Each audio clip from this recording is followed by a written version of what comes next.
Good morning. You're joining us on YouTube Live. We'll It's be with you in just a moment. it's starting now. Morning. You're joining us on YouTube Live. We'll be with you in just a few moments. About 4 minutes, we'll be starting.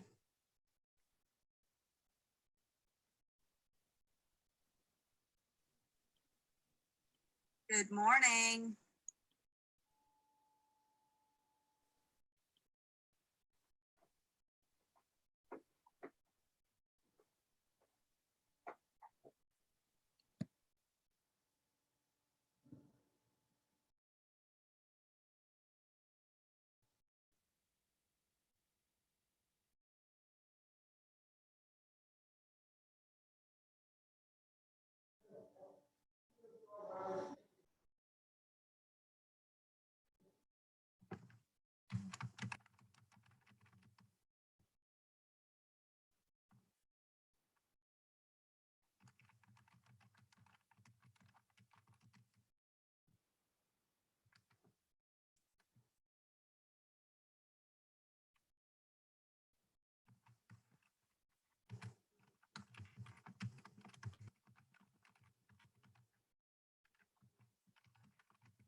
All right. Good morning. We are ready to go with our first of the Auxiliary Connections meetings, and we're going to get started with Robert Holden.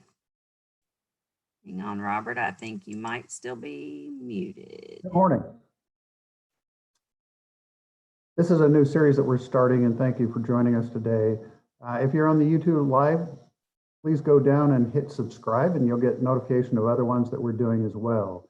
And so what we're going to do today is go through what we're calling Auxiliary Services 101. What we'll do is we'll have some opportunity for you guys to ask questions throughout the process. And I have two people in the background who are going to monitor the chat boxes so that we can look at some of those questions along the way. I'm seeing that the recording is paused. If you guys want to look at that in the background. All right, so now the recording is going again, so we'll be able to have this available to people to look at later on as well. So again, if you're on the YouTube Live, if you want to go ahead and click on the subscribe, you'll be able to pick that up later. We'll be able to send you out notifications of other videos that are coming on. So at this point, what we want to do is kick this off. This is the first in the series that we're starting. And I'm going to share my screen so we can talk a little bit more.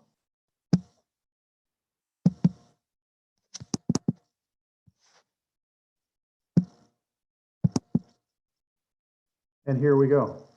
So what we're going to talk about today is what we call Auxiliary Services 101. It's an introduction to what Auxiliary Services is, both here on campus at the University of Georgia and in general where it is in other locations.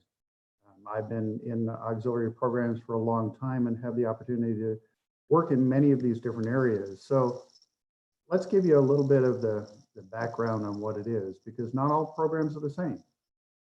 I've been on campuses where housing is a part of auxiliaries, where childcare is a part of auxiliaries. I have a friend who has overseen things like airports. And so we have very, very different operations on different campuses. And we wanted to go ahead and give you guys an idea of what it looks like in the different campuses, but also give you a background on what it is that we do, why it's important, and how you are a part of that operation. So let's talk a little bit about the different departments within auxiliary services here at the University of Georgia. We have a one-stop shop, which we created to be able to help people from having to bounce around. Think about it as, you know, instead of having to go to parking and food service and bookstore and different locations, we're trying to make it so people can stop in one location, come closer to the services that we have. Because auxiliary services is a service operation. We're here to serve the people. Parking and transportation is one of our operations here, and many of you have been engaged in those programs. And you know about our bus system, which is a very large bus system, second largest in the state of Georgia, and that our parking is a very robust parking system, which is a little bit complex for people to understand, but we've been working on ways to make it simpler for people as we get them on and off campus. The way I like to look at parking and transit is it's how we access the campus as a whole. More recently, we added a program called Business Analytics, which takes the data that we collect and it starts to make it useful. So we're going to have a program on data analytics. We're going to talk a little bit more about the business analytics piece during that program later on. What we're really doing with that is taking all the data points that we have and able to take that into a way that we can manage that and use that data to help us look at how the campus is functioning. One function of that already that has been used is we've taken the data from the buses and mapped the bus routes to be able to look at the traffic patterns throughout the day. That helps us to be able to look at how we manage those traffic patterns and how we can help the campus understand better what impacts there are for the different aspects of campus. For example, class schedules, and when people are leaving campus at the end of the day or starting at campus at the beginning of the day. From there, we also have the bookstore, which for us is a fairly nice program. We not only sell the textbooks, we do it now online. We have electronic delivery. We have book rentals, but we also have a lot of programs where you can get computers and you can get all your office needs that you need, if you need paper or pencils or any of that, or if you're looking for spiritware, we of course have that in the bookstore as well. The golf course at the University of Georgia is an incredible place. And it's one that's often underutilized. What we're looking at with the golf course is how we can engage people better out there. And if you think about it, it's a great place for people to gather.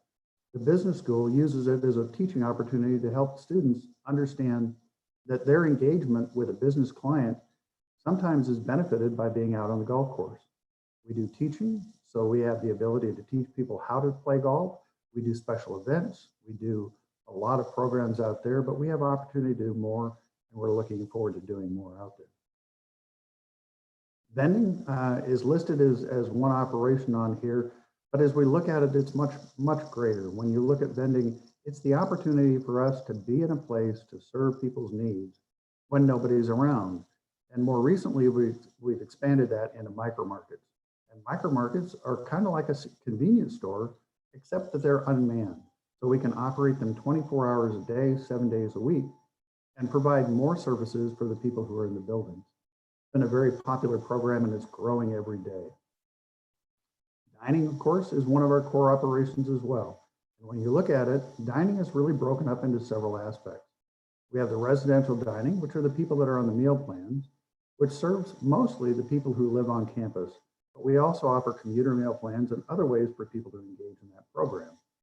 So when you think about that, for us, we have 5 dining halls, and we serve on a typical day over 20,000 meals a day out of our resident dining program. More recently, we've expanded our retail program. In the past 5 years, we've gone from having very few retail opportunities to really opening that up and looking at how we can focus that in hotspot locations on campus.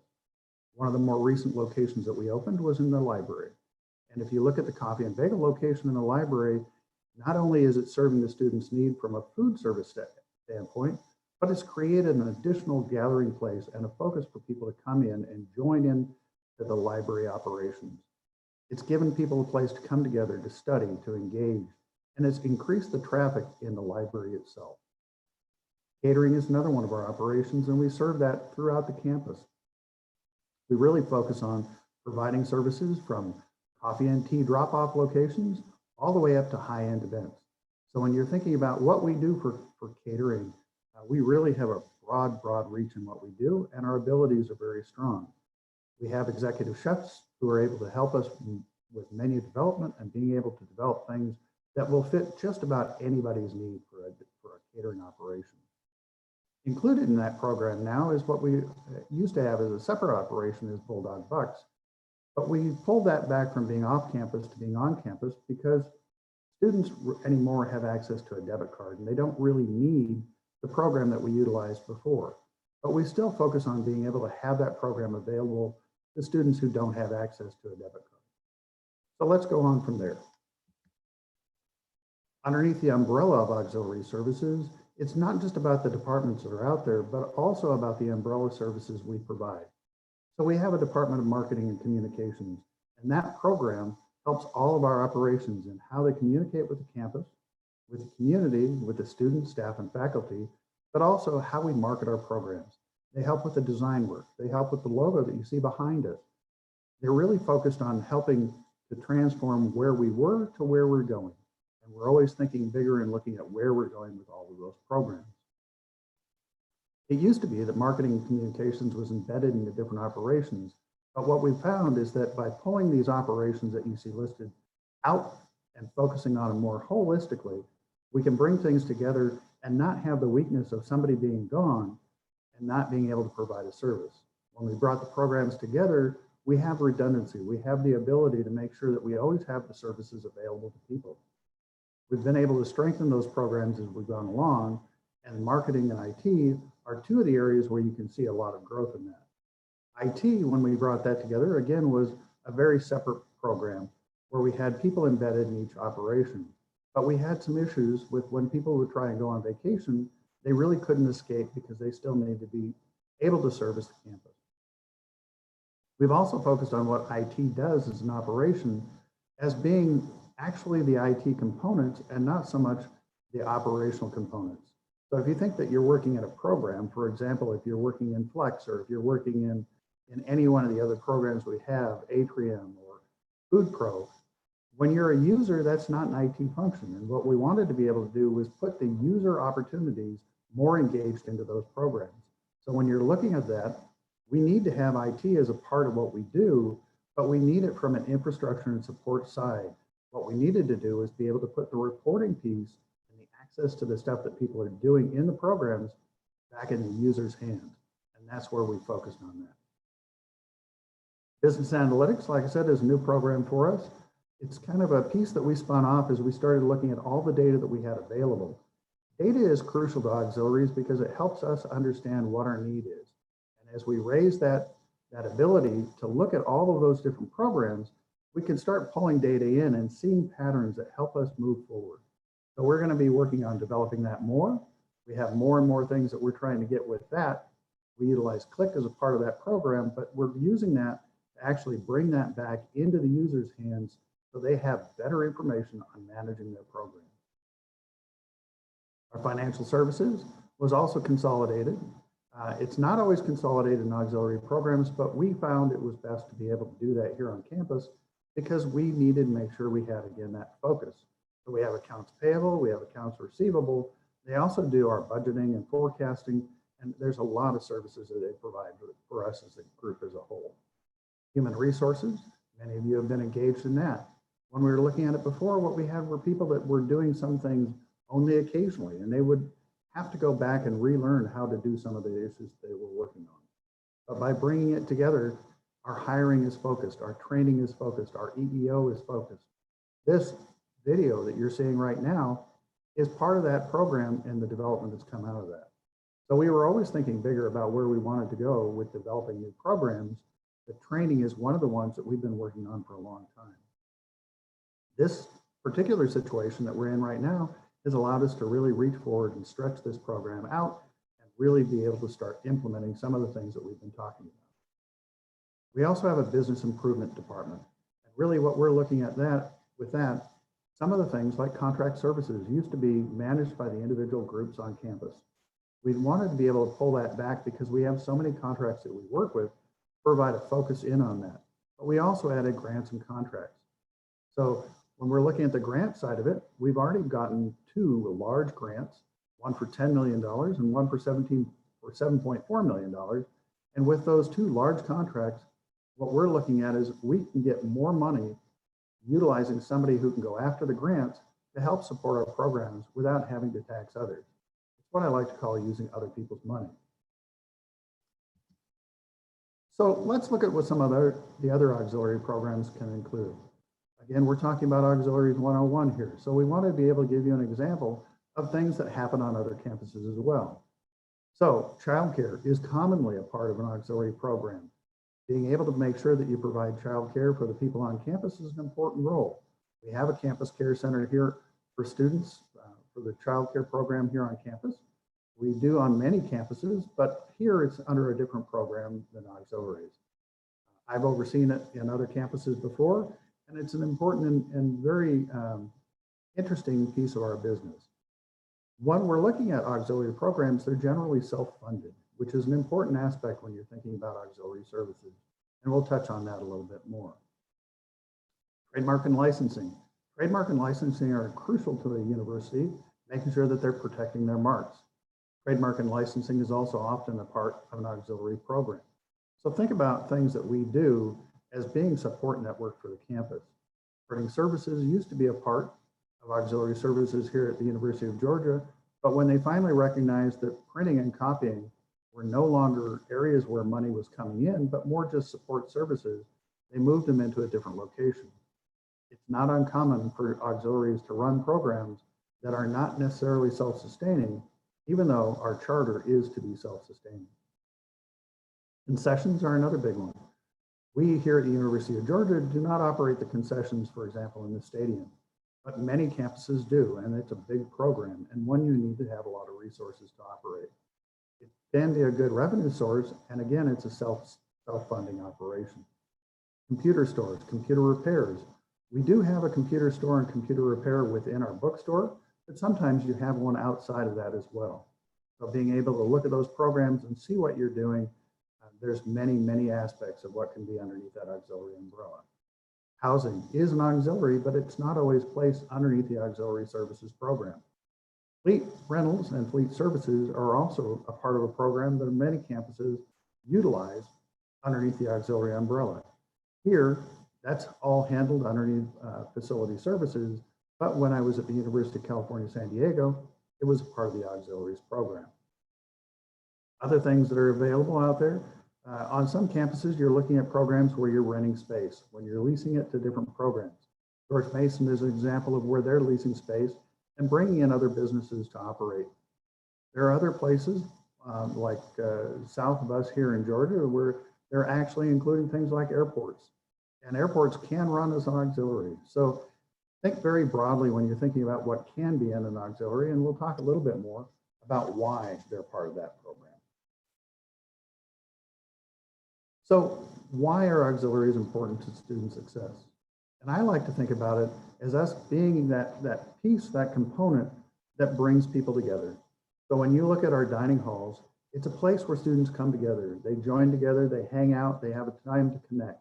We've done that in our retail locations as well. We've been able to provide places where people can come together. It's an important aspect of what auxiliaries do because we spend a lot of time with the students. The students are in our areas, whether they're on the buses, in the parking decks, in the bookstore, or in any of our dining locations. The students have a lot of touch points with us. And when we're doing that, we're looking at how we maintain that contact with the students. We're looking at developing things that really provide for their success. When you look at the amount of time that a student spends with their faculty member, they're usually there about an hour a day, and then they may have some time that they meet with them outside of the classroom. But with us, they're spending time all day long. They're coming in, they're touching different operations that we have. And we need to be able to maintain that contact so that they feel that we are providing the services they're looking for. So think about it as us providing access to the campus. With the bus system, for example, we're able to bring people around the campus, or with the parking, we're able to bring people to locations where they have a connection to the campus. But when we're looking at some of the retail operations that we have, we're actually providing that access for them to stay on campus and not have to leave to be able to go and get the services that they're looking for. So we are looking at basic needs, right? We're here to serve the basic needs. We provide lodging, we provide transportation, we provide food service, we provide textbooks, we provide other things that are helpful for those students so that they can be successful in what they're doing. So when you think about a college auxiliary program, we need to look at it more as a small city. We're helping the infrastructure of a small city, how we operate, how we move forward, and how it really integrates with the success of the students themselves. But it's about building collaboration. We're really here to develop those connections that sometimes are seamless to people. They're behind the scenes. Somebody doesn't necessarily see a dishwasher and know the impact that they have, but that success of that dishwasher, making sure that that student has that clean dish, making sure that we have that clean pot to be able to cook in. All of those are crucial to the operation of the campus. And when we're building those collaborations, we look at how we engage with our students, our faculty, our staff, and even our community, because we want to make sure that we're maintaining good town and gown components. We want to make sure that when we're in the area of the campus, we're not crossing over and impacting the things that somebody else in the community is already providing. So we have the ability to look at some space along Broad Street. Broad Street for the University of Georgia is right on the edge of town. What we decided was that it wasn't our place to put in a new restaurant or a new facility in that location because it might impact somebody who's operating directly across the street. So we have to take that into balance and look at how we're helping the community and building those relationships instead of just focusing on ways that we can generate income. So we do that with our faculty and staff as well. We want to make sure that we're making good collaborative efforts. And one of those good collaborative efforts, an example of that would be how we're working with the engineering department. Right now, we're working with the engineering department on our new electric buses. And we have several capstone programs that the faculty are working with us on for their students. And their grad students are working on programs with us to be able to integrate more closely. So think about how we integrate with different places, and that's part of why we're important to that student success. So let's talk a little bit about understanding the impact.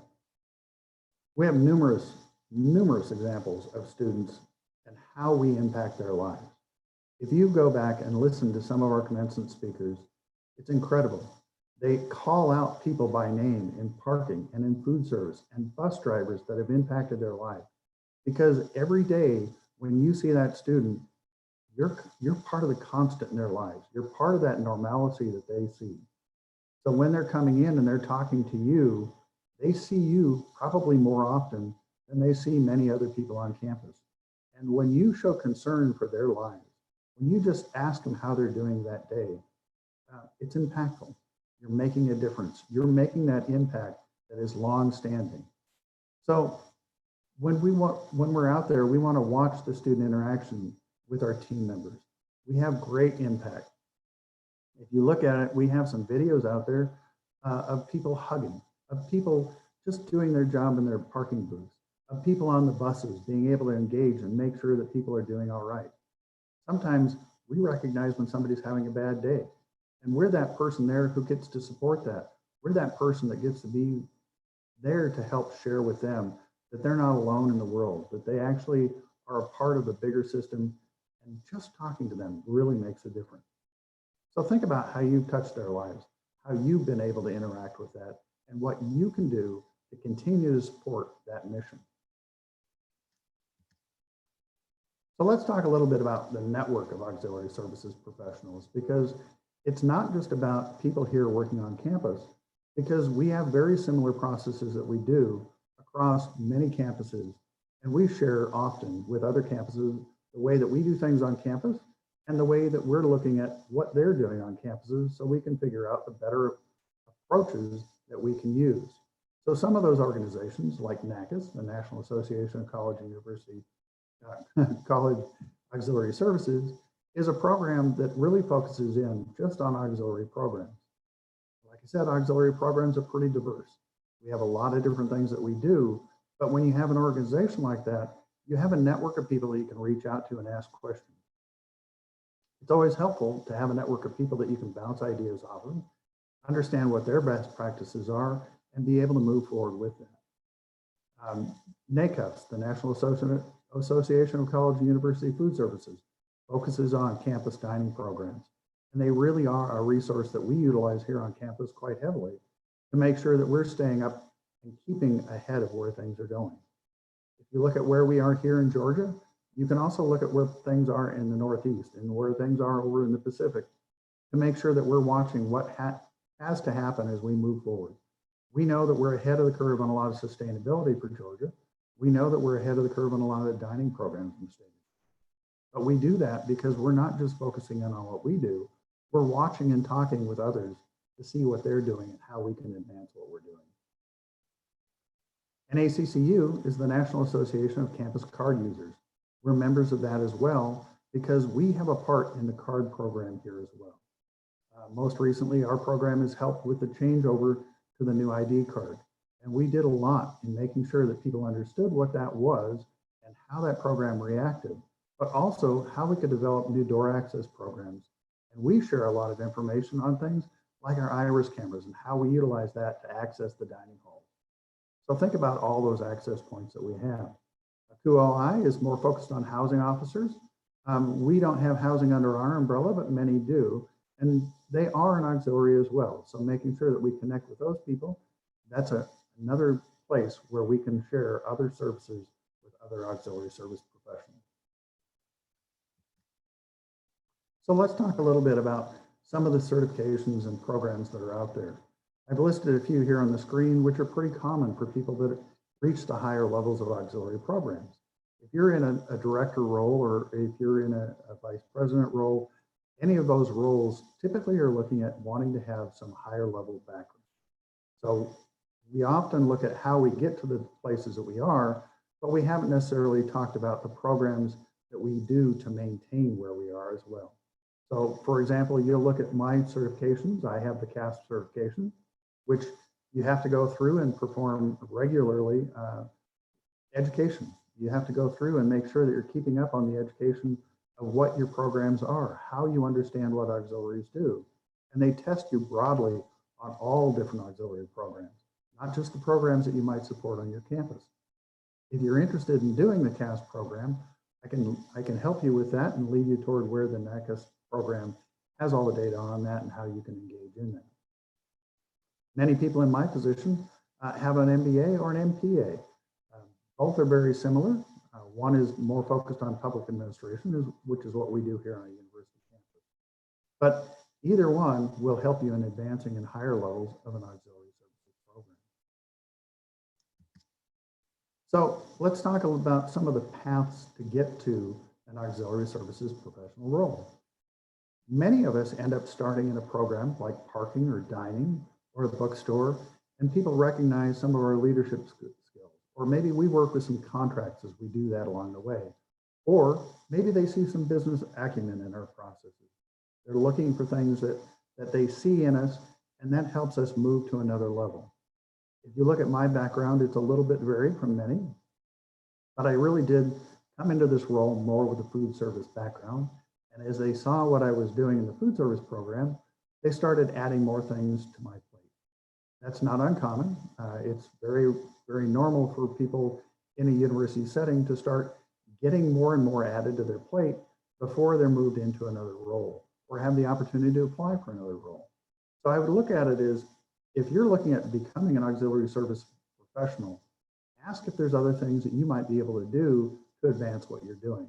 And I would ask you to look at our programs that we have here on campus, because Stepping Stones is a great program, and we'll talk more about that later, to be able to get you some additional experience into the programs that we have and how you can get a taste for what it is that some of the different roles have and where you might have a focus in the future.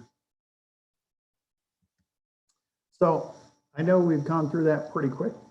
We have an hour scheduled, but I do want to make this interactive, and I want to make sure that we can get some questions going as well. So do we have any questions out there? We haven't had any questions yet, but if you have any questions, please utilize the chat feature of the of Zoom. And if you are watching on the via YouTube Live or have subscribed and are watching at a later time, we do have a feedback questionnaire link that we will put in the comments for you if it's not already there. So if you have questions, send them in through the chat feature, and if you want, you can put them, send them privately to me. This is Catherine Flores, and you can send them to me if you're not wanting to share to everybody, and we can ask in an anonymous fashion. Or you can put your comment in and designate that it is from you. And again, I'm happy to answer questions on why we're set up the way that we are and how we do it on other campuses as well. I've actually had experience on 3 different campuses and spent 18 years in the school district as well. So my background, I have a lot of experience in these areas, and I'm happy to be able to share it with any of you. We do talk a little bit here in our operations about thinking bigger, and part of that is getting us to think outside of where we have been in the past. It's allowed us to grow dramatically, and if you look at our programs here on campus, when I got here, we were about a $60 million a year operation in auxiliary services, and in the time that I've been here, the staff that we have, the group that we have, the team that has been able to build things has grown dramatically. And we were on track this year to be a $110 million program. It's a pretty significant jump in 5 years. But it really has to do with how we've been listening to people's feedback, working with the students, working with our teams to be able to enhance the programs that we have. We want to be able to think bigger. We want to be able to talk about where we can go and what we're doing. And I'm going to have to put you, Catherine, I'm going to share it over to you for a second. I've got to go and grab a power cord real quick because I'm running low here. All right. Hang on a second. Go ahead and let me.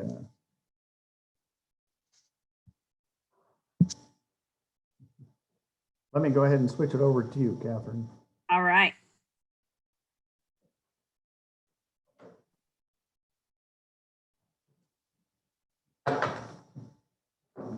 We're very excited. There were 113 viewers on the Zoom call, and there were believe the last number I saw was 39. Oh, so excuse me. We have 151 total on the call, and this was very exciting. There's been a lot of behind the scenes input into this whole making this happen. And it happened rather quickly. It went from a decision that this is where we were going to go to here we are live this morning. So we're very glad to have all of you here. If you were having any, I saw there's a couple of questions that have come through. So as soon as Robert gets back, we will we'll pose those to him. If you have any other suggestions, like I said, this is the first of 9 for this week alone. So if you have any suggestions or feedback, we welcome that feedback. And let us know how we can improve, or if there are things that we did well that we should keep doing. Please let us know.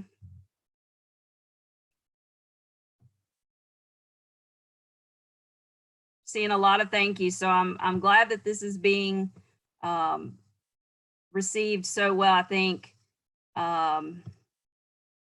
everybody has enjoyed it. It was a little nerve-wracking to get started. So we're glad that it has gone well, and that everyone is enjoying it. And it looks like maybe Robert's computer died. Okay. Hold on just a second.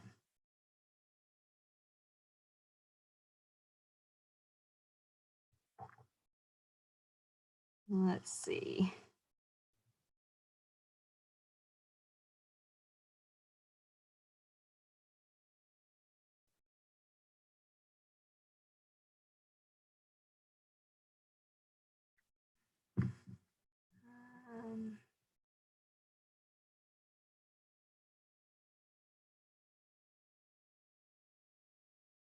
Okay. Lene, are you oh,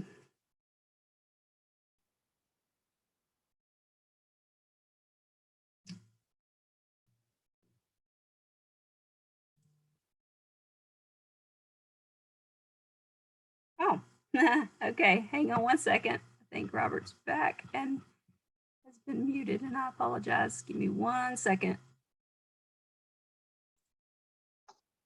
Okay, you're back. Oh. Okay, you're back. All right, so I'm sorry I missed out on a little bit of that. I had a fully charged battery, but it didn't like the video and kind of ate it up and died on me. So I apologize for that, but I'm back on another device. So did we end up having any questions come through? We have a couple. Good. Let's see. Sorry about the back feed. Okay. There has been a comment to please share with everyone your think bigger mantra and perhaps give an example. I would be happy to. So we actually talk a lot about think bigger and course correction as well.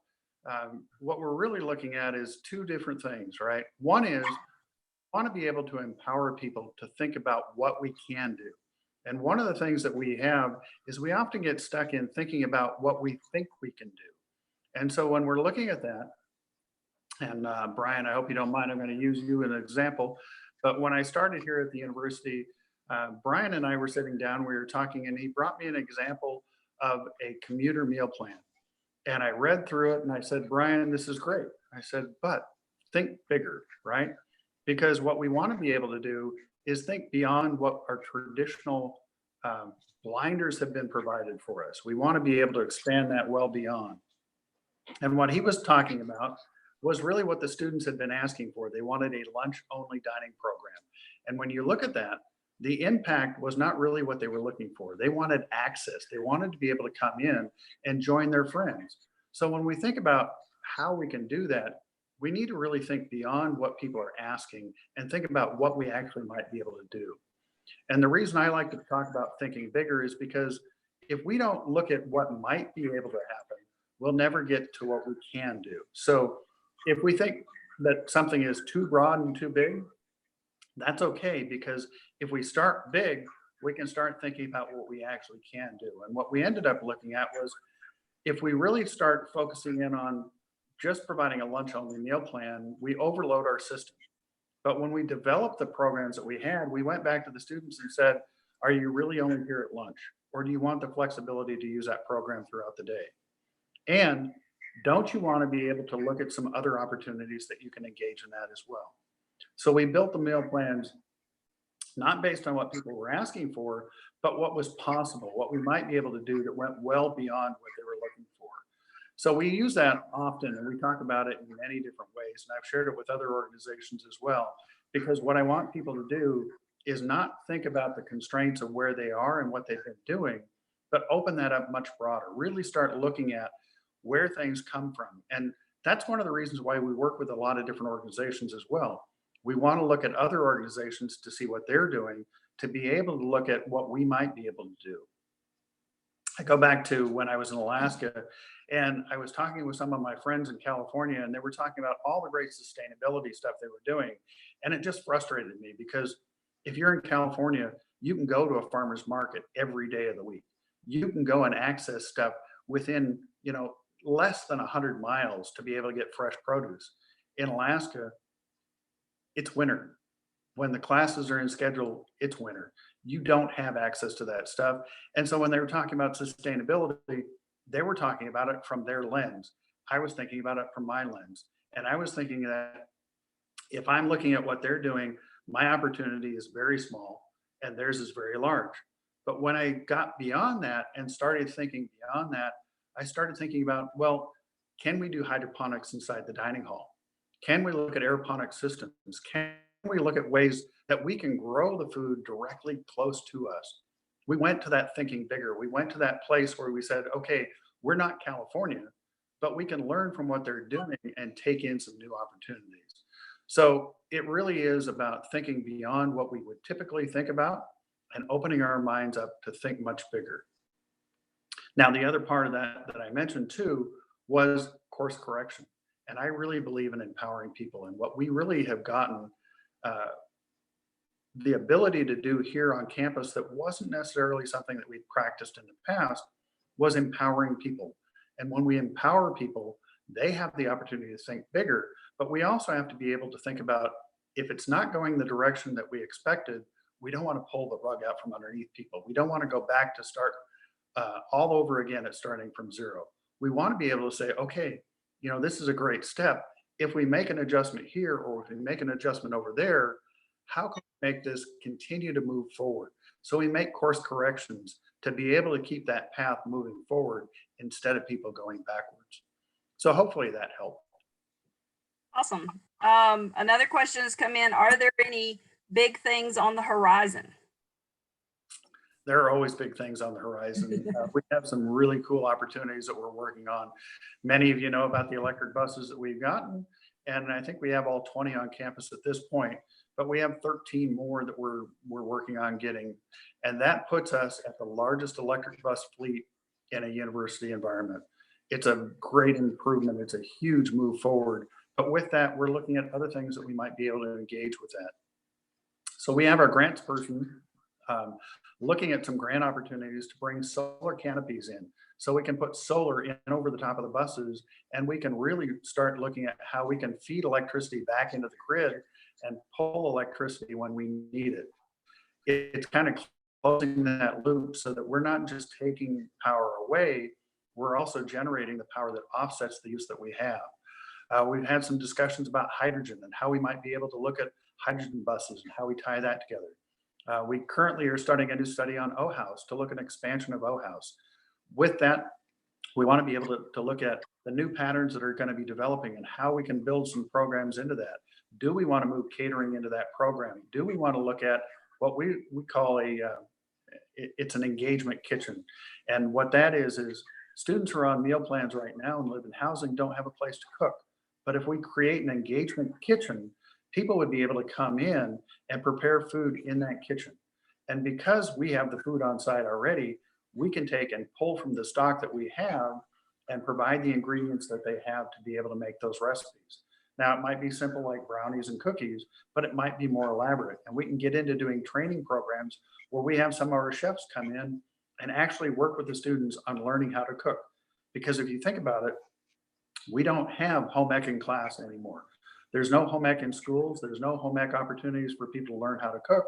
And a lot of students are coming in without the background of knowing how to cook. We want to be able to put that engagement opportunity in there to be able to have that kitchen where they can come in. They don't have to go to Kroger's or somewhere else and buy a pound of butter because they need a quarter cup. They can come in and they can either use our recipes or theirs, and we can fill the needs that they have for that recipe, and they can prep it in a kitchen in a controlled environment. So it's really a cool concept that we're working on, and we're hoping to put in. We're looking at putting it into the Snelling project, but the footprint of Snelling wasn't big enough to be able to do it. And so now we're looking at being able to do that in the O House project.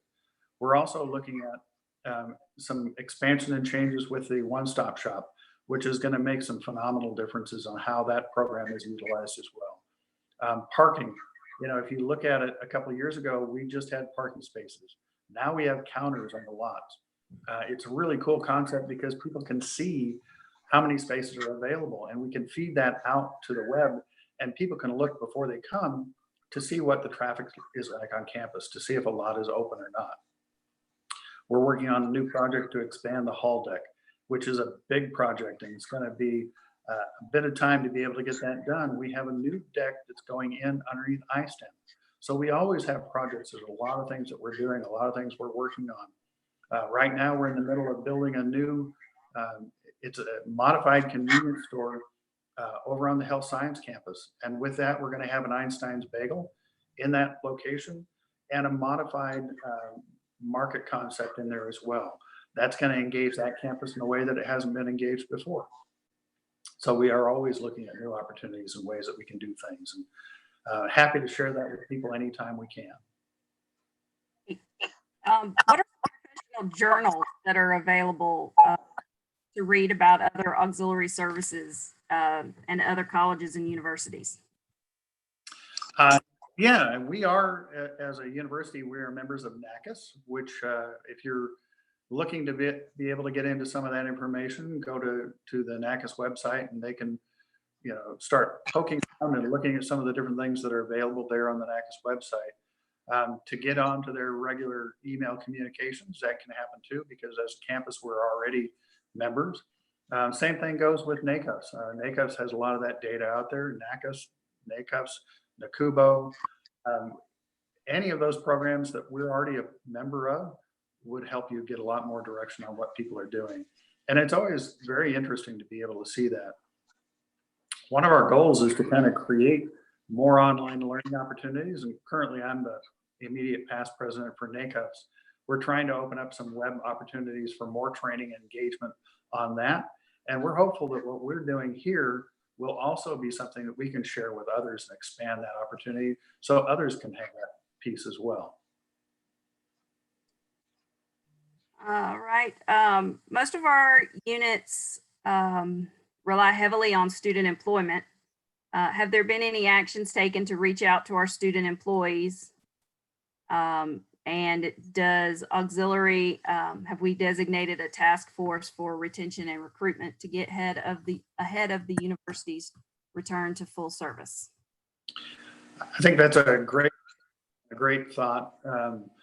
Right now, what we're doing is really, like everybody, we're scrambling, right? We're trying to make sure that we're staying ahead of the COVID-19 situation. With that, we've been putting our focus into being able to get some of these training opportunities, engagement opportunities up, but also on how we can get more people away from campus and not having to be on campus at all.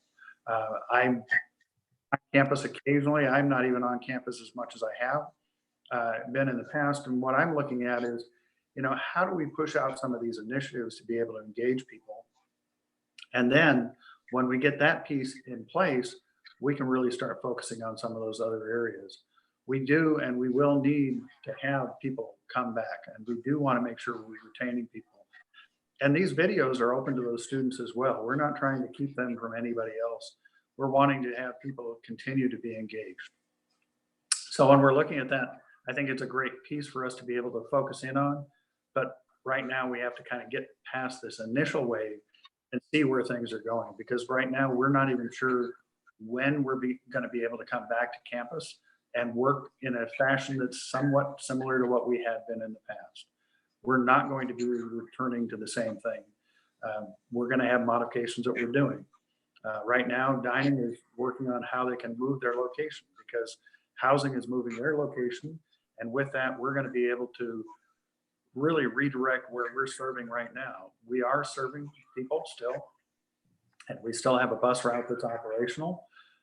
But as we concentrate into one area of campus, we're going to move our services to that area of campus, and that'll change as well. Once we do that, then we can start circling back around on some of this retention information and how we do recruiting.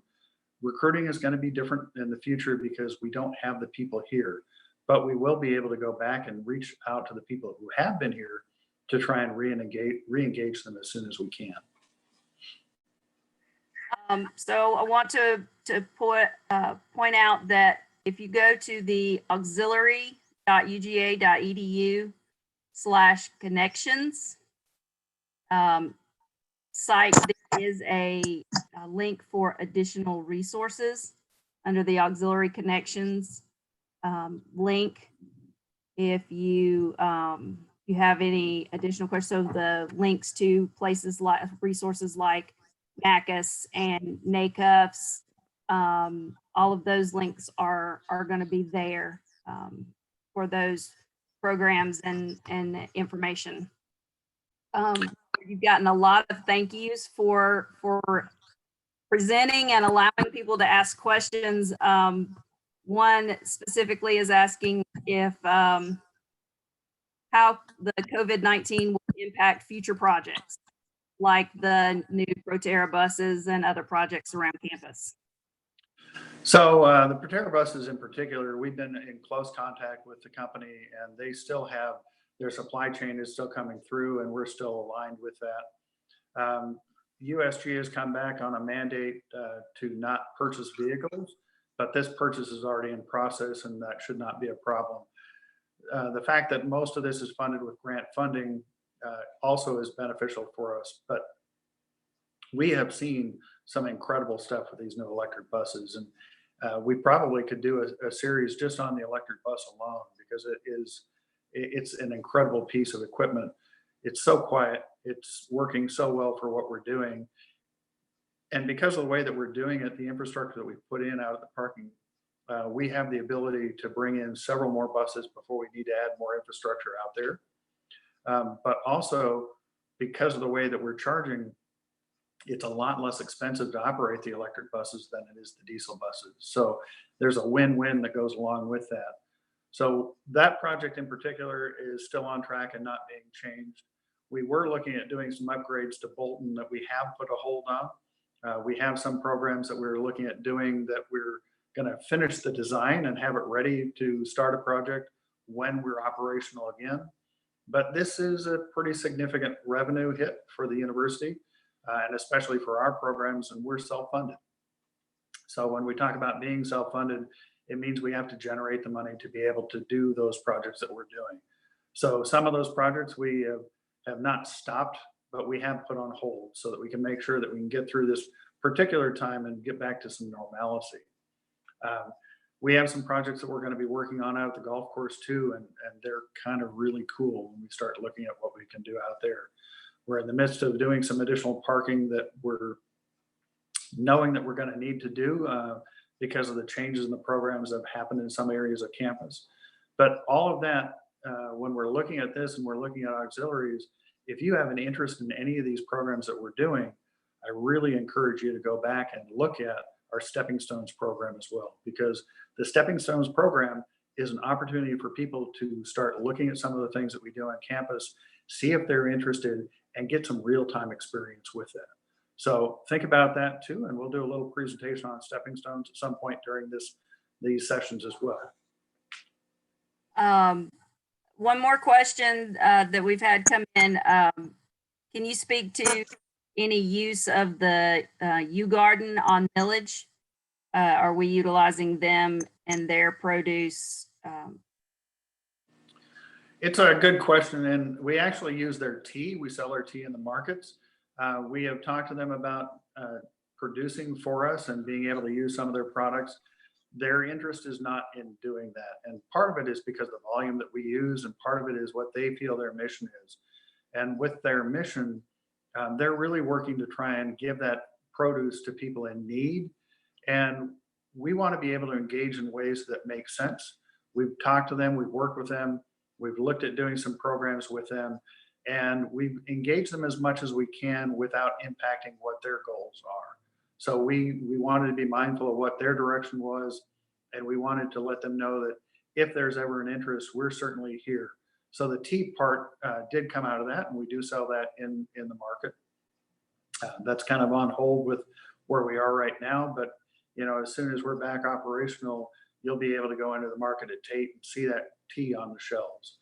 So we are still looking at some other programs. If those of you who haven't seen it, go over to the O House dining hall at some point, and you'll see our aeroponic system that we have, where we're growing plants inside the dining hall. And we have container gardens that we're working on bringing in as well. Because what we want to do is set up some demonstration projects to show people that you can grow year round and how we can provide fresher produce for our campus. A comment came through that we are using U-Garden for catering.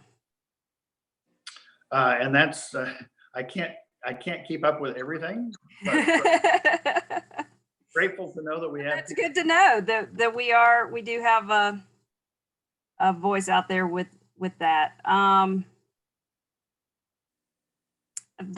We are caught up with questions right this second. Again, we have about 7 more minutes. The question has come in about the 9-month employees getting to work their full contract. I'm gonna let you answer that one. I'm going to tell you right now that what we're working on is making sure that anybody that is a permanent employee is maintained in their contract. And what we're trying to do with these videos is keep people engaged as well. So what we're looking at is we have the ability to keep people employed, and we have the ability to make sure that they're still receiving their paychecks. We're fortunate to be able to be doing that because many in Georgia are not able to do that. Many across the states are doing that right now. So what we're looking at is our goal is to keep maintaining people on the payroll. We want to be able to try and make it available for training opportunities or other opportunities to keep people engaged as much as possible. We know that not everybody is truly a work at home situation. We know that those are challenges that we have. But it's really why we're focusing on producing these videos. These videos are not something that just came out all of a sudden out of the blue. This is a project that we've been working on for quite a while, to be able to develop the ability to reach out to people and engage them with training. So we want to be able to take these videos as well and make them part of our onboarding process and be able to engage people when they're coming in. So at this point, what I want to make sure to assure people of is if you're a 9-month or a 10-month employee, if you're part-time, if you are a permanent employee of the University of Georgia, we are making sure that you're staying engaged right now. And we're making sure that we can protect your income as well. If people have specific questions about professional degree, interested in a professional degree or program related to that, what would be your first suggestion? They can certainly reach out to myself. Brett would also be willing to talk to them. Alan, who's a new part of our team, would be willing to talk to them. I have talked to many people about it, and I've encouraged people to either take the CAS certification or to go back and get their master's degree. Some have already gone through the process and completed it. Allison just completed her MPA about a year ago. We have several other people that are engaged in working on a master's right now. And, you know, we just encourage people to utilize the TAP program and really look at how you can expand your education. We also have people who are working on their bachelor's degrees. And I want to encourage anybody at this point in time who is thinking about going back to school to really focus in on those opportunities. There is no better time than when you're working at a university to be able to utilize the resources of the TAP program to be able to finish that degree that you were looking at, or to start a degree that you hadn't thought you would be able to do in the past. And that's not just a master's program. That's a bachelor's, associates. That there are multiple levels of education opportunities through TAP. So Yeah, it's reach out. classes, certificates, associates, bachelor's, masters, all the way up to doctorate programs. Okay, so if you're still with us, and we appreciate that, please spread the word to your coworkers that these sessions are happening, and that they need to get involved with it, because we've already gotten a lot of messages back so far that just for this first session alone, it has been extremely appreciated. So tell everybody. And I want to thank everybody that was able to join us today. And if you get to see the video in the future, I want to make sure that I thank you for being able to be a part of this. We really look forward to when our teams can be back together, but we want to make sure we're staying engaged when we're at a distant situation. This is our attempt to be able to reach out to people and make sure that we can stay engaged. And I just really want to thank you for your time today. So definitely. There is another session today at 2 o'clock. This afternoon's session is with Randolph Carter. So come back and join us this afternoon and see what he's got to say. And also remember, if you're on the YouTube Live, to subscribe, and that way you'll get notifications of these as they come up as well. So thank you. Definitely. Thank you, everybody.